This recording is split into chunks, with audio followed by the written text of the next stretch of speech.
So we've got 2 more deputations on item 22 to hear, and then we'll break for morning tea. So let's now move to the deputation from the Coastal Burwood Community Board, represented by Kim Money, the Chair, and Tim Sintus, the Deputy Chair. Welcome to the table. As with the other deputations, you know the drill, 10 minutes, including time for questions if you like. Okay, I'll get Kim to give me a nudge if I go too far. So, look, you've heard a lot of the stories this morning. It's very similar to what I'm going to say, but as you might know, I'm a resident of South Shore and also on the community board, and I've been there for 4 terms. I'm going to share with you some history and what the South Shore residents have gone through since the earthquakes, and why today is so crucial for you to make the right decisions for this community's future. We've been advocating for South Shore's concerns to be heard for a long time. South Shore was the last suburb to find out that part of it was going to be red zoned after being zoned orange for a long time. It's a very stressful time for the community, not knowing what was happening with their lives and seeing other areas moving on. Finally, the decision was made to red zone the estuary front. As we know, it's an extremely hard time for a lot of people. Most of Christchurch knows about that. Residents were starting to adjust to the situation when the Coastal Hazard Chapter was revealed under the SERA emergency powers. It was perceived as a draconian type rule in a very, very difficult time, and potentially had the chance of doing a lot of damage.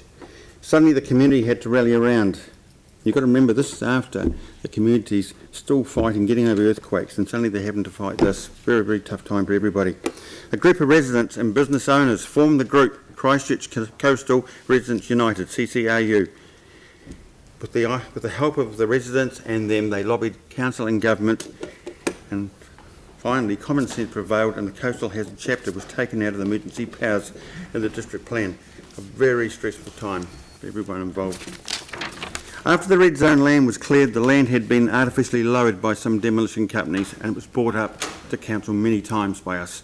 We lobbied council and MPs that the land was being lowered to the estuary, a metre down in places. All the photographs are there. Nobody listened, and it put the community at risk, so every time there was a storm event, we were on tenterhooks.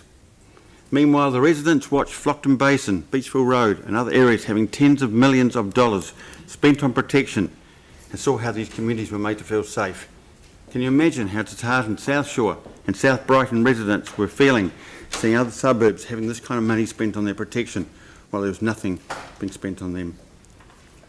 We've been told repeatedly you have a future problem with sea level rise, but there's no plans to fix it. So you're up a creek without a paddle. The community feels very deeply offended by this. In August 2017, we had a flood weather event and the street flooded. We told council it was going to happen. We've been expecting it for a long time. And unfortunately, all the weather systems came together a bit like winning lotto, only with worse consequences, a lot worse. All through the night, civil emergency was declared by the council. Contractors worked in atrocious conditions to fill up the gaps along the edge, which prevented the tide from further encroaching.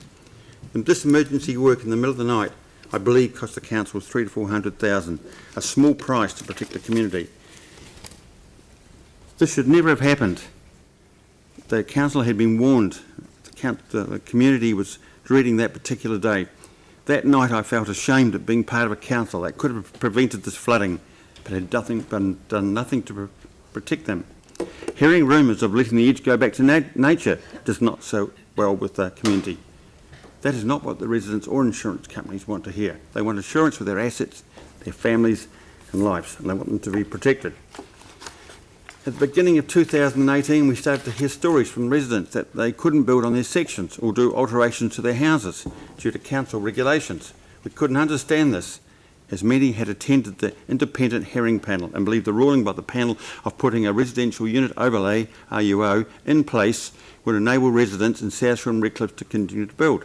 This is just more stress for the community.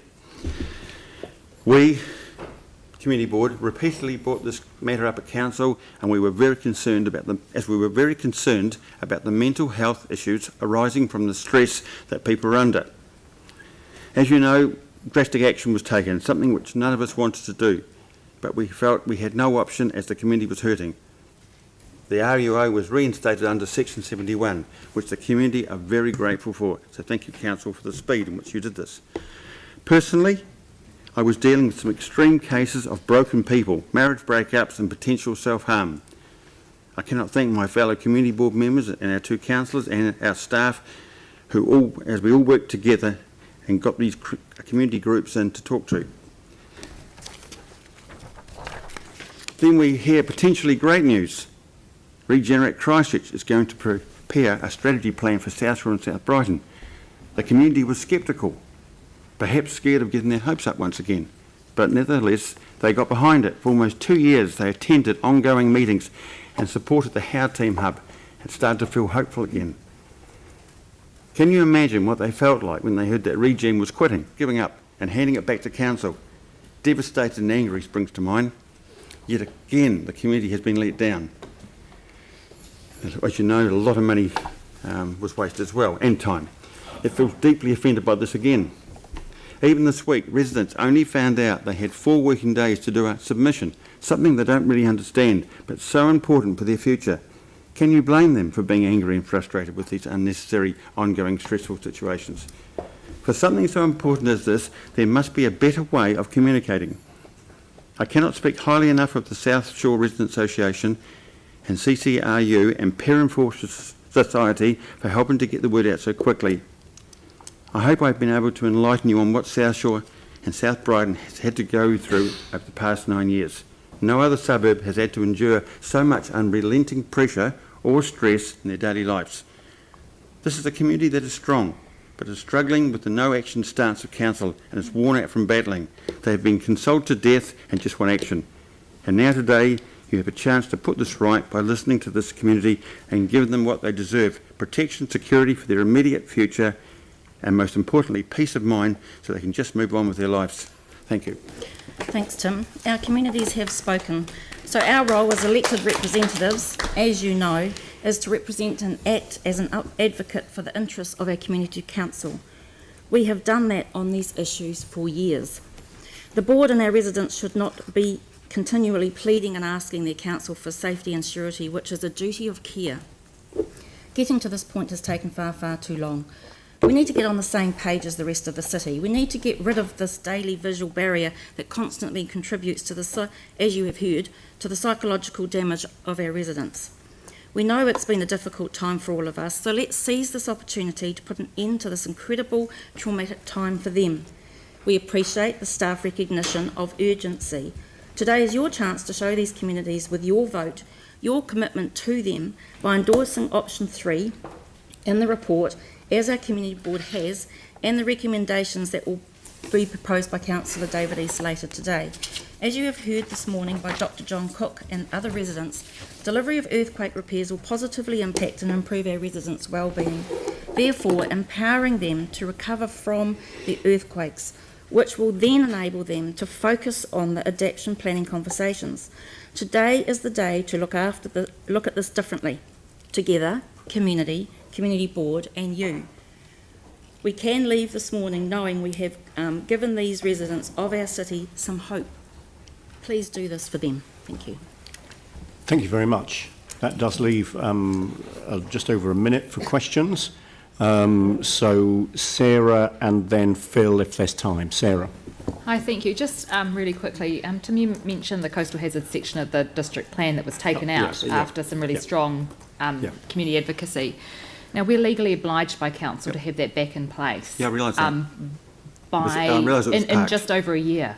And so without starting that conversation, I think that simply putting lines and requirements back in a district plan without those broader conversations over the next year is going to be a real problem for the community as well. And I'm just wondering if making sure that you're involved in those conversations early, because we need to start them, is also really key for your community. Yes, totally agree. Yeah. Communication's everything, and that hasn't happened. And as early as possible. Thank you. Phil. Thank you for your submission. And I'm aware that as a community board, you're clearly representing and advocating for your community well. What I want to ask you too, though, is as part of council, we've indicated you'll be aware that there's some significant risks to council if we proceed with option 3 as it is. So my question really, Kim, is would you, as chair of the board, be open for us as a council to considering a form of a hybrid model, so we have some urgency attached to the works, but also that the whole concept of adaptation also proceeds? Yes, the hybrid model is what David would be putting forward. I like one of the presenters before that talk about the risk, council risk compared to the risk to the people. And I think at this stage the mental wellbeing of our community is our greatest concern and should be our greatest priority as a council.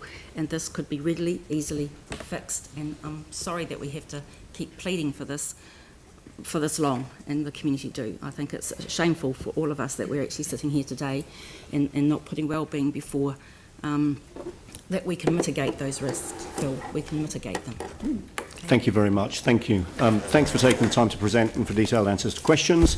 Certainly it's good to have the clear position of the Community Board in front of us as we consider this today, no more clearly expressed than by having the Chair and the Deputy Chair sitting in front of us. So thank you very much indeed for coming along. Andrew. Thank you.